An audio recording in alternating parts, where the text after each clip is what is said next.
Imagine sitting down for Thanksgiving dinner, but there's an empty chair, a chair that will never be filled again.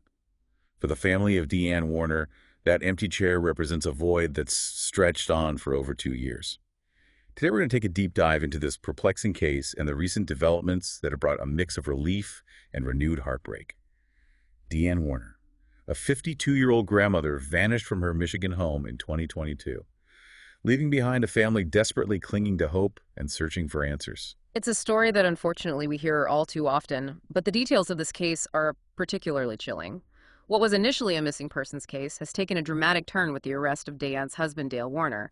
He's now facing charges of murder and tampering with evidence. That's right. And I can only imagine the emotional turmoil this must have caused within the family. We have some sources detailing the court proceedings and the reactions from Deianne's loved ones.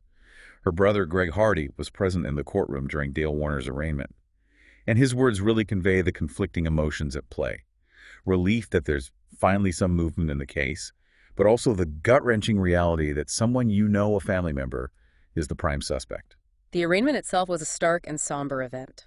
Dale Warner appeared via video link wearing an orange jumpsuit, his demeanor described as stoic, almost detached. He only responded with yes or no to the court's questions. It's like a scene straight out of a crime drama, isn't it? And to make things even more complex, Dale Warner's attorneys are adamant that he will be exonerated, citing a lack of evidence.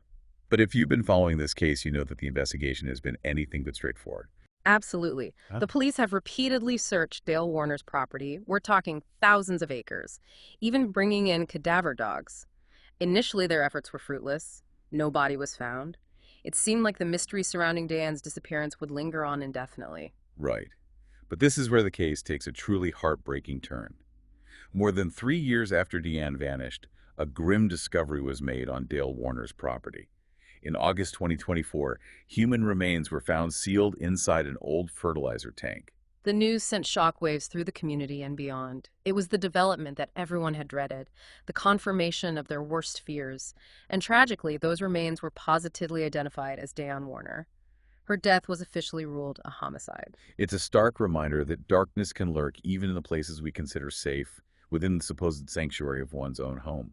And it raises so many questions. How could this have happened? What led to this tragic end? While the discovery of Deianne's remains provided a somber resolution to the mystery of her disappearance, it also opened up a whole new chapter in the investigation. Details surrounding the manner of Deianne's death are being withheld pending further investigation, which is standard practice in homicide cases, especially when there's a pending trial. They want to protect the integrity of the case and avoid potentially influencing a jury pool. And in a small bit of solace for Deianne's family, they were finally able to lay her to rest after her body was released to them. It's a small comfort, I'm sure, but an important one. Being able to say goodbye and having a place to mourn can be a crucial step in the healing process. Absolutely.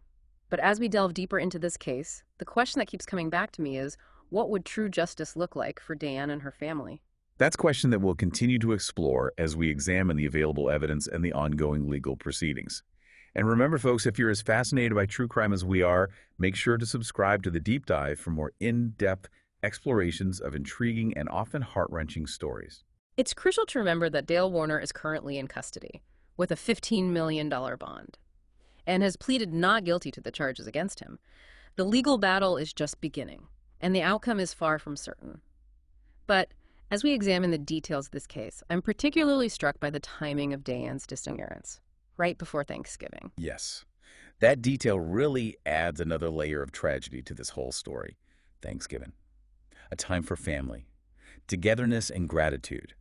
For Deianne's family, that empty seat at the table became a stark symbol of their loss, a constant reminder of her absence. And it's not just about the holiday itself, it's about what it represents. Deianne's brother Greg spoke about how Thanksgiving was always a special time for their family, a chance for everyone to come together. He said Deianne was the heart of those gatherings, the one who brought everyone together. Now that tradition is shattered, and the holiday likely carries a weight of sorrow and painful memories.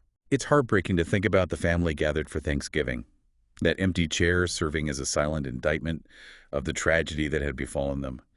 And with the discovery of Deianne's remains, the holiday must now be tinged with even more sorrow, a reminder of the life that was brutally cut short. The family's pain is palpable. And it's a reminder that behind the headlines, the legal proceedings, there are real people grappling with unimaginable loss.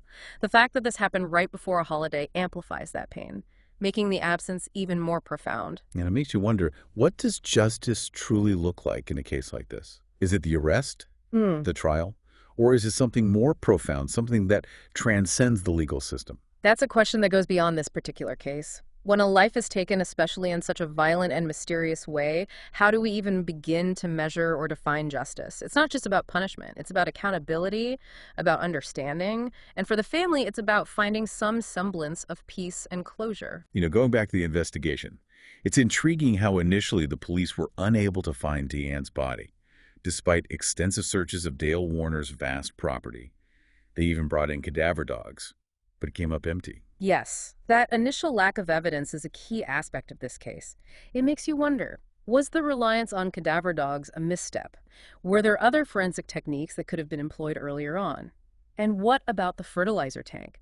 What kind of evidence, if any, could be gleaned from such an environment after 3 years? These are questions that I'm sure the prosecution and defense will be grappling with. As the legal proceedings unfold, it's a fascinating puzzle, and one that highlights the complexities of forensic investigations, especially in cases where time has passed and evidence may have degraded or become obscured. And it raises another important question. Did the perpetrator deliberately choose the fertilizer tank as a hiding place, hoping to exploit its potential to mask or destroy evidence? That's a chilling thought, and one that speaks to a level of premeditation that would certainly impact the severity of the charges. If the prosecution can prove that Dale Warner intentionally concealed Deanne's body in the fertilizer tank, it would strengthen their case considerably. But for now, it remains a matter of speculation. Right. And it's crucial to remember that we're only privy to a limited amount of information. There are likely many details of the investigation that haven't been made public, and we have to be careful not to jump to conclusions. Absolutely. We're not here to play judge and jury. Our role is to explore the available evidence and present a nuanced view of this complex and tragic case. And to encourage critical thinking among our listeners, we want to engage your minds, make you question assumptions, and consider different perspectives. Exactly. So let's turn our attention back to the family. What do we know about their reaction to the discovery of Deanne's remains? From the sources we have, it seems that their initial reaction was a mixture of grief and relief. Grief at the confirmation of their worst fears, but also relief that the agonizing uncertainty had finally come to an end. And it's important to remember that closure doesn't erase the pain of loss. It simply provides a framework for moving forward. It allows the family to begin the long and arduous process of healing, of finding a way to live with the absence of someone they loved so dearly. And that process is further complicated by the fact that the accused is a member of their own family. Imagine the conflicting emotions they must be wrestling with. The grief over Diane's death intertwined with the shock and betrayal of having a loved one implicated in the crime. It's a truly difficult situation to comprehend. And it brings us back to that fundamental question. What would justice truly look like for Diane's family? Is it the conviction of Dale Warner? Or is it something deeper, something more profound? That's a question that each of us as listeners has to grapple with. What does justice look like to you? And how can we as a society better support families who've experienced this kind of unimaginable loss? Those are weighty questions, and ones that I don't think have easy answers. But I do believe it's important to have these conversations, to delve into the complexities of crime and loss, and to try to understand the ripple effects that these tragedies have on individuals, families, and communities. I couldn't agree more. And sometimes the most important truths are the ones we uncover within ourselves. As you reflect on Deanne's story, ask yourself, what does justice truly mean to you? And how can we as individuals and as a society work towards a world where every life is valued and every loss is acknowledged? A lot to think about for sure. And we hope this deep dive into Deianne Warner's case has given you some food for thought. If you found this exploration compelling, we encourage you to subscribe to The Deep Dive for more in-depth looks at intriguing and often heartbreaking stories. Yeah, we believe it's important to shed light on these cases, not just for the sake of true crime, but to honor the victims, support their families, and hopefully contribute in some small way to the pursuit of justice. Absolutely. And before we wrap up, I just want to emphasize that the investigation into Diane's death is still ongoing.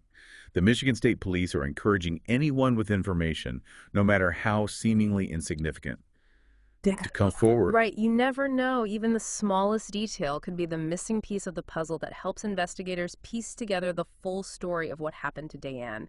If you have any information at all, please reach out to the authorities. And we'll be back next week with another deep dive, exploring a whole new set of sources and unraveling a different mystery. But as we sign off tonight, I want to leave you with one final thought. This case, like so many others, reminds us that truth can be elusive. It can be buried beneath layers of deception, hidden in plain sight, or lost in the fog of time. But it's our job as informed citizens to keep searching, keep asking questions, and to never stop demanding answers. Because even in the darkest of times, the pursuit of truth is a beacon of hope. Well said. And sometimes, as you said earlier, the most important truths are the ones we uncover within ourselves. As you reflect on Deianne's story, ask yourself, what does justice truly mean to you? And how can we as individuals and as a society work towards a world where every life is valued and every loss is acknowledged? Those are questions worth pondering. Until next time, stay curious, stay informed, and keep seeking the truth.